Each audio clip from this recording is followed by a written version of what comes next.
The building sat on the edge of campus like a quiet warehouse. Concrete walls, flat roof, no windows on the lower floor. Officially, it was the Applied Materials Research Center.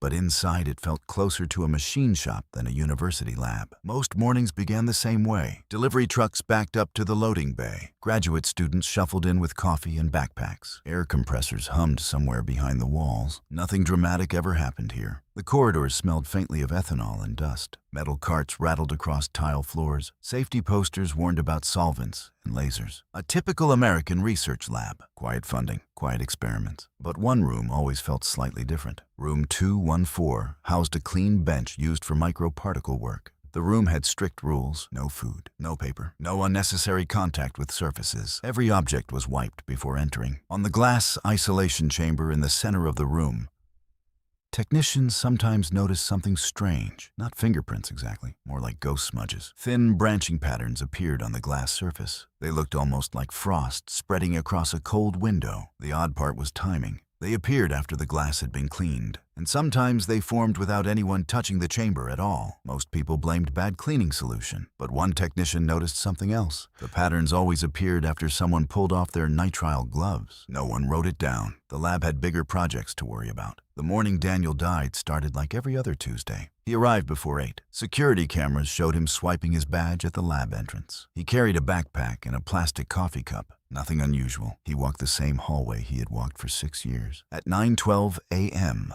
the fire alarm triggered in room 214. Not smoke. A chemical sensor spike. Campus police arrived first. The door was locked from the inside. Through the glass window, they could see Daniel collapsed beside the workbench. By the time paramedics forced the door open, he was already gone. No gunshot.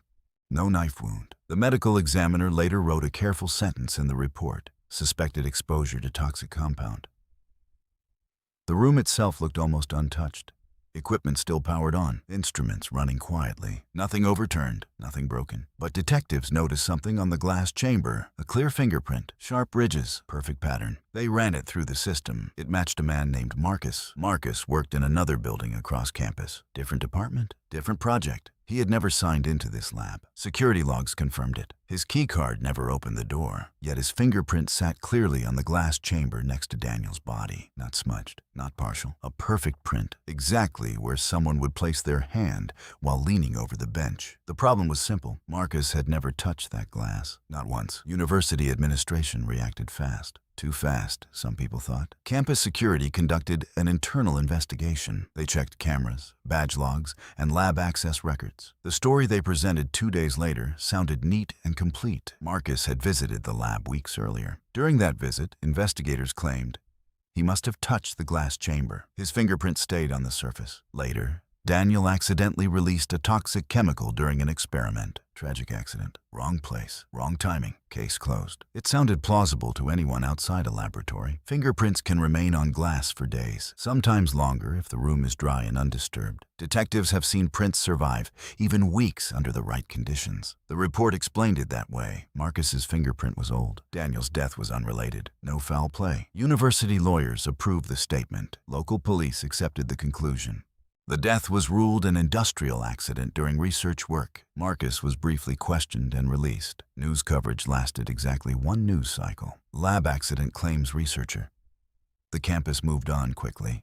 Funding proposals still had deadlines. Experiments still needed to run. But one person reading the report felt something was wrong. Not the death, the fingerprint. Because in real labs, fingerprints almost never survive that clean, especially not on glass cleaned daily with ethanol and wipes. Alan Brooks did not work for the police. He worked for courts. His job was simple to describe and hard to do well. When science appeared in a criminal case, Alan explained whether the science actually made sense. Some weeks he testified about blood spatter. Other weeks it was chemical contamination or lab procedures. His reports were known for one thing: they annoyed everyone equally. Prosecutors hated him when he questioned evidence. Defense attorneys hated him when he confirmed it. Alan's rule was blunt. Physics doesn't care about your theory. He was sitting in his small office near downtown Baltimore when the email arrived. The subject line read, "Consult request.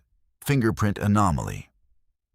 Attached was the campus investigation file. Alan opened it, expecting a routine lab accident, but one photo stopped him. The fingerprint on the glass chamber. It was almost too perfect. Clear ridges, sharp edges, no smear marks from pressure or sliding. That alone bothered him. Real fingerprints left during contact usually distort slightly. Skin moves, fingers shift, surfaces flex. This one looked printed. Alan opened the cleaning protocol for the lab. Ethanol wipe every 4 hours. Surface cloth every morning. He leaned back in his chair. Fingerprints don't survive that routine, not for weeks. Which meant the official explanation had a problem, a big one. The request to review the case came from a public defender. Marcus was now a suspect again. When the toxicology results came back, Daniel's death looked less like an accident. The compound in his bloodstream wasn't something that escaped from equipment.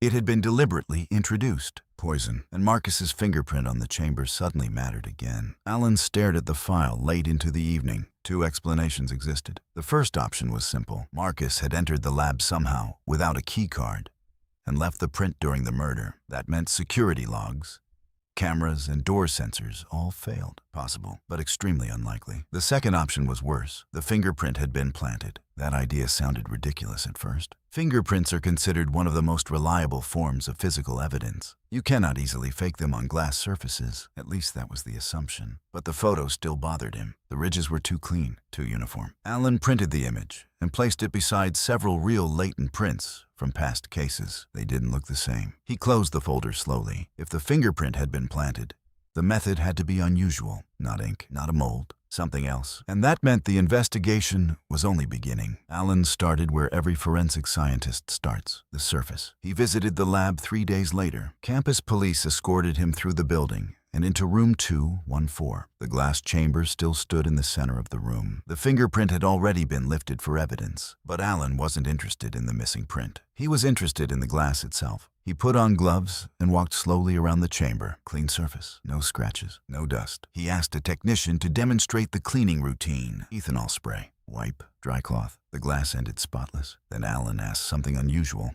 "Take your gloves off." The technician looked confused, but complied. He snapped off the nitrile gloves and tossed them into the trash. Alan waited. 10 seconds passed. Then he leaned toward the glass under a bright inspection lamp. A faint branching pattern appeared on the surface. Thin lines, almost invisible, like frost forming across a window. The technician frowned. "That happens sometimes," she said. "Oh, static or something." Alan felt a small spark of interest. "Show me again." She removed another glove. Snap. A soft crackle of static electricity. And once again, the faint pattern spread slowly across the glass. Alan smiled slightly. Most people think fingerprints are just sweat and oil. But there is another force at work, one that almost no detective ever considers: electric charge. Alan left the lab with a notebook full of questions. Static electricity explained the ghost patterns on the glass, but it did not explain a perfect fingerprint belonging to a man who was never in the room, at least not yet. Back in his office, Alan started reading everything he could find about the lab itself. Grants, projects, staff lists, research topics, the usual background work. Most of it looked routine, until he noticed something odd in the equipment inventory. The lab owned a triboelectric aerosol generator. It was not common equipment. Most chemistry labs didn't need one. But particle researchers sometimes used it to study how tiny charged particles move through air. Alan wrote the name down. Triboelectric. The word meant something very specific in physics. When two materials rub together, electrons jump between them. One surface becomes positively charged. The other becomes negative. That tiny imbalance creates static electricity. But in the right conditions, it can do more than shock your hand on a doorknob. It can move particles through the air. Alan opened the lab's recent purchase records. The aerosol generator had been used heavily during the past 3 months, mostly at night, mostly by a small group of researchers on the same grant project as Daniel. He circled another name in the usage log: Lisa, Daniel's project partner. At first, the connection meant nothing. Researchers share equipment all the time. That alone proved nothing. Still, Alan couldn't shake the feeling that the strange fingerprint and the particle generator belonged somewhere in the same story. He just didn't know how yet. 2 days later, Alan visited the campus cafeteria, not for food, for conversation. Graduate students are the best source of accidental information in any research lab. They complain constantly, and complaints often contain truth. Alan sat with a group from the materials department. They talked about deadlines, funding, and broken instruments. Eventually, someone mentioned Daniel. The table fell quiet for a moment. Then one student shrugged. Honestly, the grant fight was worse than the accident. Alan looked up. What fight? The student hesitated and then lowered his voice. You didn't hear this from me, but that new federal grant? $20 million for particle deposition research. Another student added, whoever controls the project gets the funding. Daniel was supposed to lead the next phase, the first student said, but Lisa wanted control of the lab. Alan stirred his coffee slowly. Control how? The student laughed softly. In academia, control means authorship, patents, and the grant money. Alan nodded politely, but his mind had already moved elsewhere. Particle deposition, charged particles, triboelectric equipment, fingerprints. The pieces were still separate. But now they sat closer together. And then the cafeteria worker passed their table carrying a tray of plastic cups. As she stacked them, the cups clung together slightly. Static electricity, one student joked. Dry air turns everything into a magnet. Alan froze for a moment. Not a magnet, an electrostatic attractor. And suddenly, a very strange possibility appeared in his mind. Alan rented time in a small forensic lab downtown. He wanted to test a theory that sounded ridiculous, even to him. On the workbench, he placed 3 things: a clean glass plate, a nitrile glove, and a jar of very fine black powder used for developing fingerprints. First, he created a normal fingerprint. He pressed his bare finger onto a plastic sheet. The print left a thin mixture of oils and salts from the skin. Then he dusted the print lightly with powder. The ridges became visible immediately. This part was standard forensic technique. Next came the strange part. Alan rubbed the nitrile glove against a plastic surface for several seconds. The friction built static electricity, a triboelectric charge. He could hear faint crackling as the glove lifted away. Then he held the charged glove near the powder-covered fingerprint, without touching, just hovering above the surface. Something surprising happened. Tiny powder particles began lifting from the fingerprint, not all of them, only the lightest ones. They drifted upward in a faint black mist and clung to the charged glove. Alan repeated the process several times until the glove held a thin dusting of particles arranged roughly along the fingerprint ridges. Now he moved the glove toward the clean glass plate, still without touching. The electrostatic charge began pulling the powder away again. Particles jumped across the small air gap and settled onto the glass surface. Alan leaned closer. On the glass, a pattern slowly appeared, not perfect, but unmistakable. Fingerprint ridges, transferred through air. No direct contact. Alan stared at the glass for a long moment. Because if powder particles could move this way, then other microscopic residues could move too. Sweat salts, skin oils, any tiny aerosolized material. And if someone used a controlled particle generator, static electricity might not just move fingerprints. It might be able to build one. Alan invited the detective assigned to Daniel's case to the small forensic lab. Detective Miller arrived skeptical. He had seen hundreds of fingerprint cases in his career. The rules seemed simple. A fingerprint appears because a finger touches a surface. End of story. Alan placed a clean glass plate under a bright lamp. Watch closely, he said. First, he pressed his finger onto a plastic sheet. The ridges left a thin, invisible print made of oils, sweat salts, and microscopic skin debris. Most people think fingerprints are just oil, Alan said. They're actually a mixture of tiny particles. He dusted the print lightly with fine powder.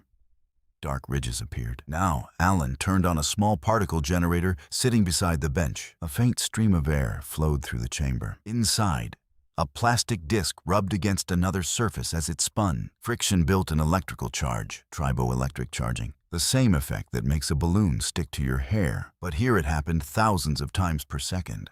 Alan held a nitrile glove near the charged airflow. Powder particles lifted from the surface and clung to the glove without touching it. Miller leaned forward. That's static, he said. Yes, Alan replied. But static electricity does something detectives rarely consider. He moved the glove toward the clean glass plate. The particles jumped across the gap and settled onto the glass. Slowly, a ridge pattern appeared, a fingerprint. Miller frowned. But that's powder. Alan nodded. Replace the powder with microscopic skin residue from an actual fingerprint. Charge the particles, then direct them toward glass. He tapped the plate. You can deposit a fingerprint without a finger ever touching the surface. Miller stared at the print forming on the glass. And if someone had a lab full of charged aerosol equipment, Alan finished the thought quietly. They could plant evidence that looks completely real. Once the physics made sense, The timeline started to rebuild itself.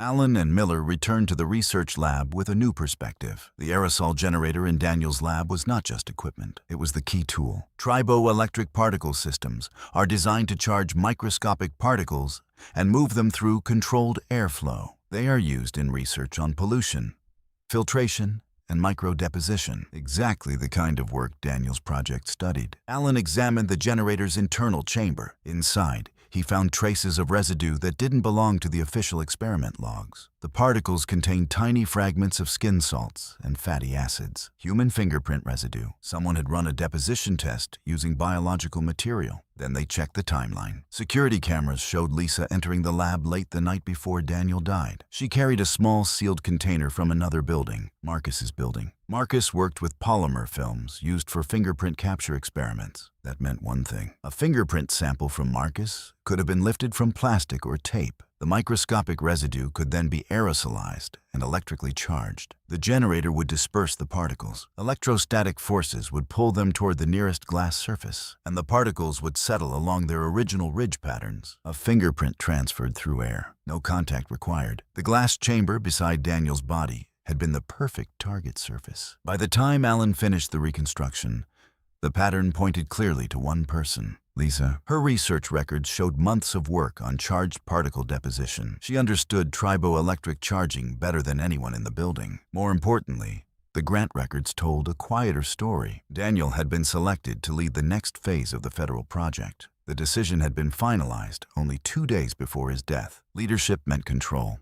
Control meant funding, patents, and future contracts. Millions of dollars. Lisa had spent 3 years building the lab's particle research program. If Daniel became director, she would lose control of the project she started. Allen looked again at the equipment logs. The aerosol generator had been used late at night several times during the week before Daniel died, always by Lisa's access card. The pattern suggested preparation. First, she obtained Marcus's fingerprint residue from the other lab. A lifted sample would be easy to collect from discarded plastic film. Then she used the aerosol generator to test the deposition process. Charged particles carrying ridge residue could be directed onto glass surfaces. Once she confirmed it worked, the final step was simple. Poison Daniel during a late experiment. Run the generator briefly. Deposit Marcus's fingerprint onto the glass chamber. A perfect suspect appears. Someone who had never even entered the room. Allen closed the file slowly. It was a murder built not with weapons, but with physics. The more Allen and Miller looked into the lab's research,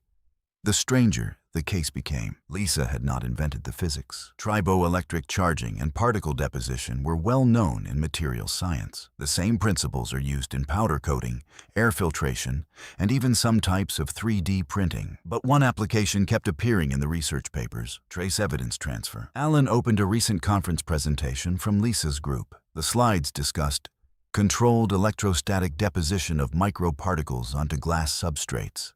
One diagram caught Miller's eye. It showed ridge patterns forming on a surface after charged particles settled from the air. Not fingerprints specifically, but the shape was unmistakable. Allen flipped through the rest of the files. Several experiments explored how microscopic biological residues behaved in charged aerosol flows. Sweat salts, skin fragments, organic oils, exactly the components that make up latent fingerprints. Lisa's work was meant to improve particle sensors. But the science had another implication. If charged aerosols could reconstruct ridge patterns on glass, then fingerprints were no longer strictly proof of contact. They could be manufactured. Allen looked at Miller. Imagine this technique in the wrong hands, he said. Plant a fingerprint at a crime scene. Move biological traces across a room. Reconstruct evidence using charged air. Miller exhaled slowly. That means this isn't just about one murder. Allen nodded. It means a fundamental assumption in forensic science might be wrong. The meeting happened in a quiet university conference room. Allen laid several objects on the table: a clean glass plate, a charged nitrile glove, and the small particle generator he had borrowed for the demonstration. Lisa sat across from him beside 2 university lawyers. Detective Miller stood near the door. Allen didn't accuse anyone at first. He simply repeated the experiment. Powder lifted from a fingerprint sample. Charged particles floated through the air. Slowly, they settled onto the glass plate. A ridge pattern appeared. Even the lawyers leaned forward. Lisa watched silently. Alan then placed a photograph beside the plate, the fingerprint from Daniel's lab. Next, he showed the equipment logs, late-night use of the aerosol generator, Lisa's access card, the residue found inside the chamber. Finally, he placed Marcus's fingerprint record on the table. The particles we found inside the generator match biological residue from this print, Alan said calmly. No one spoke. Lisa folded her arms. That proves nothing, she replied. Alan nodded. You're right. It proves how the fingerprint was deposited. Her expression didn't change. Miller stepped forward. And the poison? Lisa looked at the detective, then at the glass plate where the artificial fingerprint still rested. She didn't confess. But for the first time, she didn't look surprised either. A week later, the lab looked exactly as it had before. The same concrete walls, the same glass chamber in the center of the room. Technicians cleaned the surface with ethanol and wiped it dry. Under bright light, the glass looked perfectly empty. No prints, no patterns, just smooth surface. Alan stood in the doorway for a moment before leaving. For more than a century, fingerprints have been treated as one of the strongest forms of evidence in criminal investigations. Courts rely on them. Detectives trust them. The basic assumption is simple. A fingerprint means someone touched the object, but physics rarely respects assumptions. Tiny particles can travel through air. Electric charge can move them without contact. Under the right conditions, a surface can collect the pattern of a fingerprint that never physically touched it. A ghost print built by static electricity. The science behind it is real. The experiment works, and the case of Daniel showed how dangerous that knowledge can become. Alan glanced once more at the glass chamber. It looked clean, but appearances can lie, which raises a difficult question. If a fingerprint can arrive without a finger, how many crime scenes have we misunderstood?